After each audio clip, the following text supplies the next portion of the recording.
على رسول الله وعلى آله وصحبه ومن والاه. So, inshallah, we're going to carry on briefly today, inshallah, about what we started talking about before. We started talking about the time in Medina, the migration of the Messenger, sallallahu alayhi wasallam, the hijrah from Mecca to Medina. And we've said that the pillars of the society of Medina, they were the foundations, three foundations. Who remember what were the three foundations of the Medina society? Or the society of Medina? Who remembers? We mentioned the three foundations of the society of Medina. Yeah. So the first one.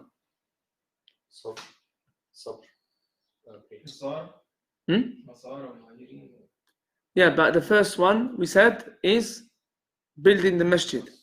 So that foundation number one is building the masjid. That's number one. And number two was around what the brother was saying. Uniting the society. Yes. Yeah. Uniting the ummah, uniting the Muslims. Yeah, uniting the Muslims. And then the third one is having a covenant between the Muslims and the non-Muslims. Having a constitution that all of them gonna follow that constitution. So he wanted to, obviously, because the society in Medina, as I said, there were 3 Jewish tribes, 2 Arab tribes, and there were some Christians living there. But the Jews were more than the Christians in Medina. So he wanted to have a treaty between all of them, and an agreement between all of them. How can we live together in peace and happiness in one society, in one state? Yeah. So number one, the Prophet sallallahu alaihi wasallam, as I said, so the focus in Medina time, in the time of Medina, was different than the time of Mecca.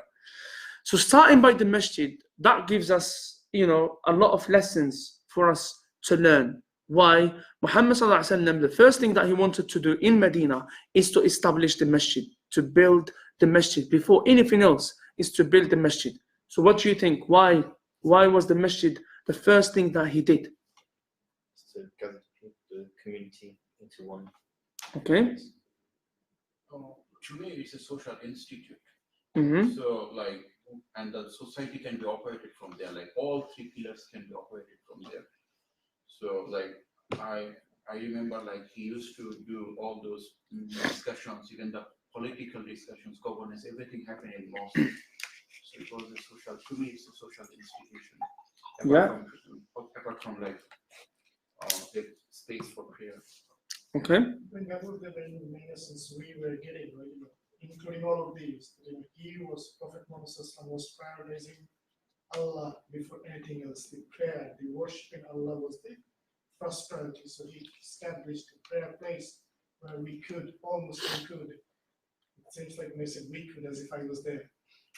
But all Muslims can pray. Yeah. Pray. Okay. Any more? It was a place for education. Mm-hmm. It's basically the hub of everything. Actually. Yeah, the hub of the ummah, the hub of the society, the hub of the community. Yes. So the foundation number one, which is building the masjid, there were different factors why Muhammad sallallahu alaihi wasallam wanted to start with the masjid. So number one, as the brother said, because the main purpose for the hijrah, because they could not establish the religion in Mecca. They could not worship Allah subhanahu wa ta'ala properly in Mecca. So they wanted another place. So number one is to establish the religion of Allah so that they can worship Allah subhanahu wa ta'ala. And the masjid is the place to do that. The masjid is the place to do that. So the masjid is the house of Allah subhanahu wa ta'ala. So the place where to establish the religion of Allah and the place where to worship Allah and connect with Allah subhanahu wa ta'ala. That's number one. Number two, as the brother mentioned, mashallah, it was that social institution of the Muslims. The place where they come and socialize with one another. The place where you build that social network within your own community and within your own society. Because imagine now, he's having people from Medina, from Mecca, Aus, Khazraj, the Ansar, the Muhajirin, they're different. People are completely different. Their culture is different. The people of Mecca and the people of Medina, the cultures are different. The Aus and the Khazraj are different. And remember, we said they've been fighting against one another, the Aus and Khazraj, more than 100 years. So he has to bring them together in a specific place, and that place was the masjid. Why? Because when they come to connect with Allah subhanahu wa ta'ala, to worship Allah, so that they become worshippers of Allah subhanahu wa ta'ala, then they will start to strive for the unity of their ummah, of their nation. The other thing, so he's establishing now the Medina society. Remember, these foundations are to establish the Medina society, the society of Medina. Because we're going to see later on why the society of Medina, or the states of Muhammad ﷺ in Medina, became the best nation that lived on this earth. Because you have to prepare the foundations. You have to lay down the foundations. You have to build the foundations so that society is very strong. The society is strong. And that's what we're going to see. The society was strong because in the time of Medina, that's when all the battles of the Messenger ﷺ happened, not in Mecca, in Medina. And we're going to see how Allah was granting them victory and success. Because our society was built upon the correct foundations. So that's why he thought the first foundation is the masjid, without a doubt. The first foundation to build the society is the masjid. And that should be the foundation of every Muslim. Every Muslim who want to build the foundations of his family, he has to be based upon the masjid. Because if a family, there's no connection of a family with the house of Allah, the foundation is not going to be strong. There might be other foundations there, but there must be the foundation of the house of Allah. So each family has to have a connection with the house of Allah. So whether the husband goes to the masjid, but it shouldn't be just the husband. There must be certain times when the husband, the wife, the kids, they all go to the masjid. We mentioned Tarawih Salah. So a lot of the masjids now, they have a place for women to go and do Salah. So if the wife want to go and do Salah, it's not just the men. Because unfortunately, and this is quite common within our own communities, because the men, they think, oh, the wife just stays in the house, does the cooking and the cleaning. She doesn't have to go to the masjid. So in Ramadan, and that's why in Ramadan, we will talk about this when Ramadan comes, inshallah, closer to the month of Ramadan, inshallah, is that the women, they spend a long time in the kitchen, hours and hours and hours. And Ramadan is a time to connect with Allah subhanahu wa ta'ala, a time to rebuild that connection, to reconnect with Allah. So, and the man, a lot of the men within our own communities, they think it's only the man that has to connect with Allah, not the women. The women, they have to stay in the kitchen for the whole day, preparing the food, preparing, the whatever, the samosas, the akhni, masbiran, whatever, food she's doing. They have prepared that for the whole day. And that's it. So the wife, she will stand in the kitchen for hours and hours. And then when they have, the iftar and eat after, she has to spend hours and hours cleaning the dishes, cleaning the kitchen, this, that, subhanallah. And that's it. The Ramadan is gone, she doesn't benefit from Ramadan. Her iman hasn't been increasing. Her connection with Allah is not strong, the same as it was before. So no difference. No, it has to be time when both men and women, they go to the masjid. They go and do tarawih. So even the wife, she listens to the Quran. She connects with Allah. She feels that the house of Allah is different than the house. So she feels that connection. So it has to be like that. The kids, they go even once a week. If they're busy working, whatever. In Ramadan, we should give more time. Dedicate more time to Allah, more time to the masjid. But if they're both working, at least on the weekends, they could go Friday night, Saturday nights, because there's no work on the next day. At least they could take the kids, and the wife goes. So they go as a family to the masjid. And now, mashallah, a lot of masjids across the UK that I know not the majority of them, but a lot of them, mashallah, I know. And in Cardiff, there are a few masjids who do that. They have a place like a care center for the kids. So they have a few sisters looking after the kids during Tarawih Salah.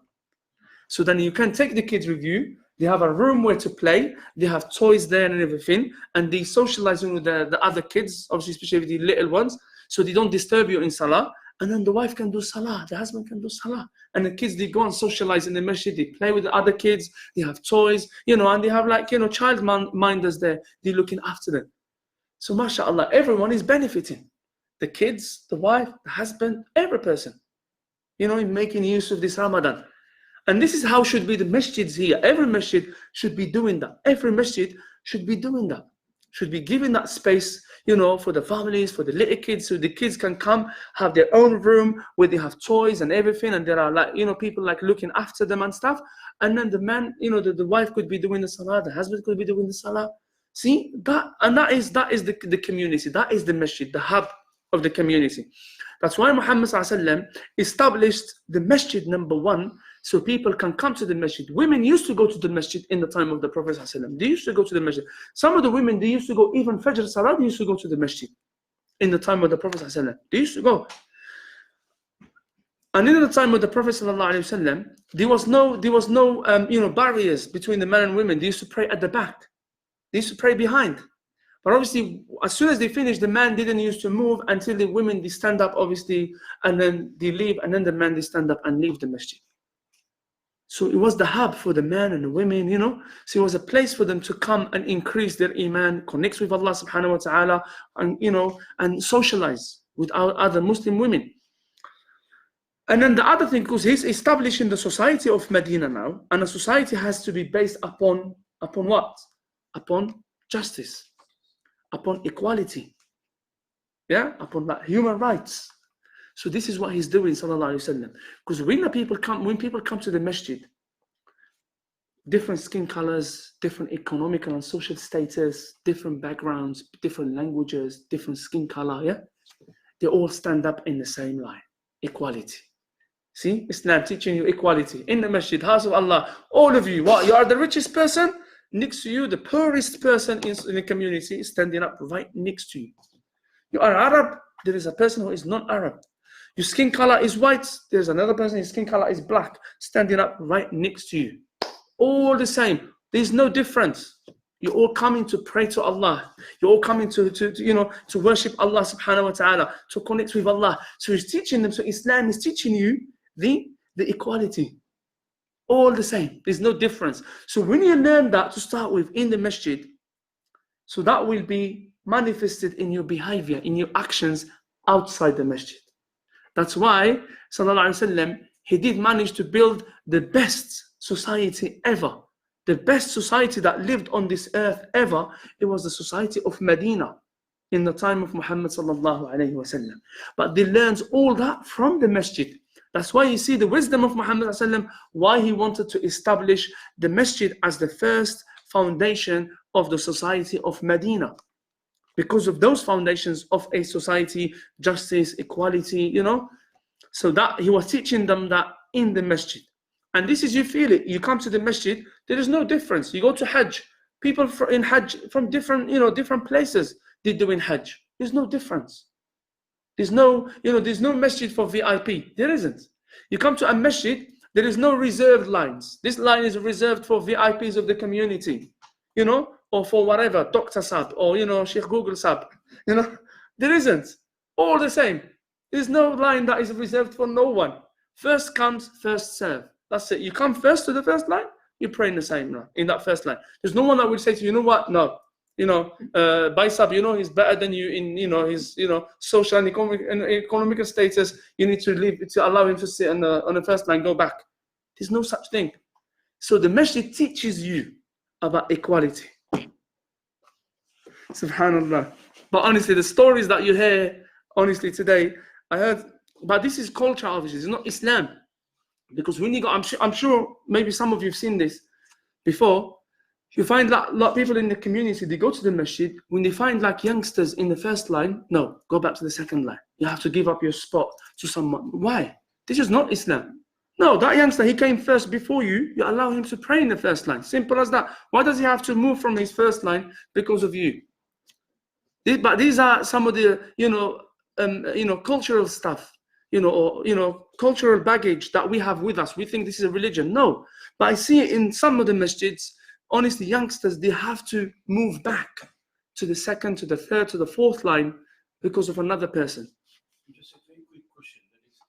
That is, in some culture, I've seen when children come in the mosque, sometimes they prefer children to go to the corner, or sometimes like children who are below the age of 7 or something. In some culture, I've seen. Yeah. Is there any ruling in Islam or any practices like this?